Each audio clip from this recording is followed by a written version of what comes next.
মনে রাখবেন, ইসলামিক দল নাম দিলে ইসলামী দল না, কোরআন এবং হাদিসের আদর্শ ধারণ করে সেই কোরআনকে পরিপূর্ণ সংবিধান মানায়ের নামে ইসলাম। ঠিক। যদি বলি নব্য গণতন্ত্র প্রতিষ্ঠা করবো, নারীদের পোশাকের স্বাধীনতা দেবো, মৌলবাদীতে বিশ্বাসীরা তারা আবার কিভাবে ইসলামিক দল হয়? আমার আশ্চর্য লাগে, আমি হতাশ হই। নামে বলি ইসলাম ইসলাম, তাহলে কি সেটা কোনো ইসলামিক দল হতে পারে না। উপস্থিত আমার সহযোদ্ধারা, আপনারা কিছুক্ষণ আগে আমাকে একজনের সাথে কথা বলতে দেখছেন। আমি কি ওই বিষয়ে আপনাদেরকে কিছু ক্লিয়ার করব প্রথমে?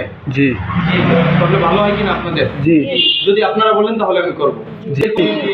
আমি কিন্তু কোনো দল এবং কখনো কাউকে নিয়ে কথা বলি না। কেন? তাহলে অনেকেই বলবে যে ছাত্র আন্দোলন এবং ইসলামী আন্দোলনের লোকগুলো নাকি প্রতিহিংসা রাজনীতি করে। পিছনে বিগত দিনে আওয়ামী লীগ, বিএনপি সাথে কিছু ইসলামিক দলগুলো এরা প্রতিহিংসার রাজনীতি করছে, সেটা আমাদের সামনে আয়নার মতন ভাসমান, তাই না? জি। আমি আওয়ামী লীগ, বিএনপি বা ইত্যাদি দল নিয়ে পরে কথা বলি।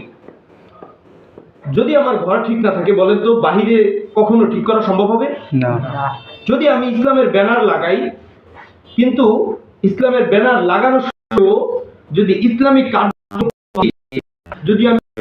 কার্যক্রমের দিকে যাই এবং নামে বলি ইসলাম ইসলাম, তাহলে কি সেটা কোনো ইসলামিক দল হতে পারে না।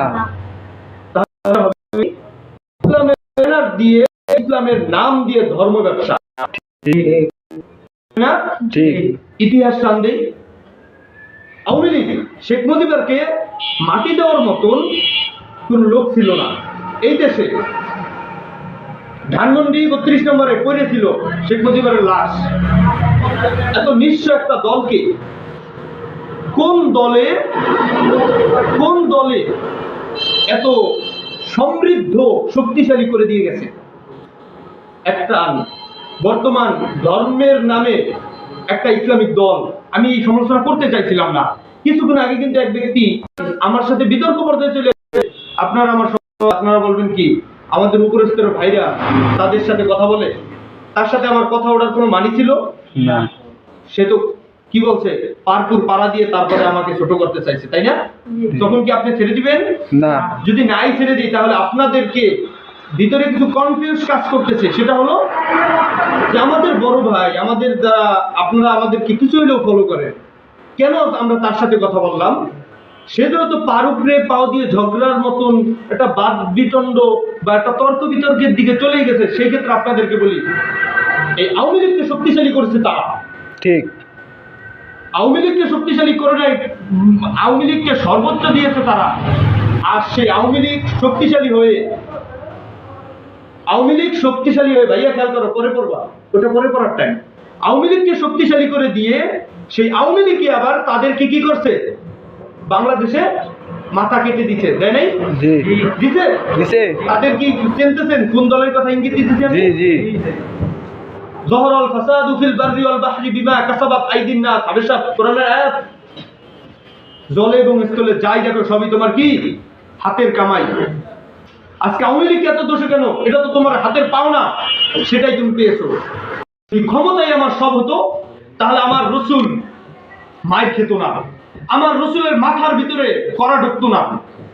রসুলকে বলেছিল ক্ষমতা প্রয়োজন দেব, নারী প্রয়োজন দেব, গাড়ি প্রয়োজন, বাড়ি প্রয়োজন, কি প্রয়োজন দেব। বলেন এই রসুল কি কথা? জি। আপনাকে নারী দেব, বাড়ি দেব, টাকা দেব, সব দেব, আপনার কি প্রয়োজন? আজকে ক্ষমতা লোভী দলগুলো আবার যোগ দিচ্ছে বিএনপির সাথে। তার নাম কি? ইসলামিক দল। আবার আমাদেরকে বলে আমরা নাকি স্বৈরাচার আওয়ামী লীগের বলে দোষর ছিলাম। আস্তাগফিরুল্লাহ।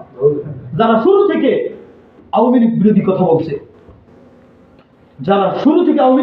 বলছে, শুধু আমাদেরকে একটা কথাই বলে, কেন আমরা নির্বাচন, এই বেটা নির্বাচনে যদি আমরা আশায় আওয়ামী লীগের দোষর হই, তাহলে 14 নির্বাচনে যদি আওয়ামী লীগের দোষর হয়ে যায়, 18 নির্বাচনে তোরা কেন আসছিস বিএনপির সাথে জোট হইয়া?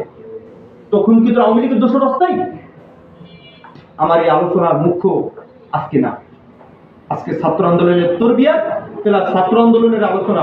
শুধু কিছুদিন আগে আমাকে নিয়ে বিভিন্ন প্রশ্ন রাখবে, যার কারণে আপনাদেরকে কথাটা বললাম। আল্লাহ তাআলা এতটুকু বোঝায়, ইসলামী দল, ইসলামের ব্যানার লাগাইলে ইসলামী দল না। হলি আর কি জানেন, বিদেশিদের উপর আক্রমণ করেছিল, সবকটা হিন্দু, সবকটা হিন্দু, কিন্তু এই জুব্বা লাগিয়েছিল, তার মানে ওরা মুসলিম না। মনে রাখবেন, ইসলামিক দল নাম দিলে ইসলামী দল না। কোরআন এবং হাদিসের আদর্শ ধারণ করে সেই কোরআনকে পরিপূর্ণ সংবিধান মানায়ের নামে ইসলাম। ঠিক। যদি বলি নব্য গণতন্ত্র প্রতিষ্ঠা করব, নারীদের পোশাকের স্বাধীনতা দেব, মৌলবাদীতে বিশ্বাসীরা তারা আবার কিভাবে ইসলামিক দল হয়? আমার আশ্চর্য লাগে, আমি হতাশ হই।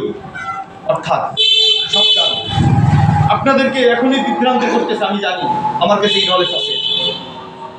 অর্থাৎ বিভ্রান্ত হওয়ার কোনো সুযোগ নেই। পরিপূর্ণ আদর্শ একমাত্র ইসলামী নীল। ইন্নাকা লাআলা খুলুকিন আযীম। এই খুলুকুন অর্থ কি? আদর্শ। যদিও এটা রসুলদের জন্য খাস ছিল, কিন্তু আমরা সেই রসুলের উম্মত। আমরাও চেষ্টা করব সাহাবা আজমাইনদের মতন একজন বীর সৈনিক হওয়ার। পারবো তো ইনশাআল্লাহ? ইনশাআল্লাহ। আল্লাহ তাআলা আমাদের তৌফিক দান করুন। আমিন। সবাই বলে আমিন।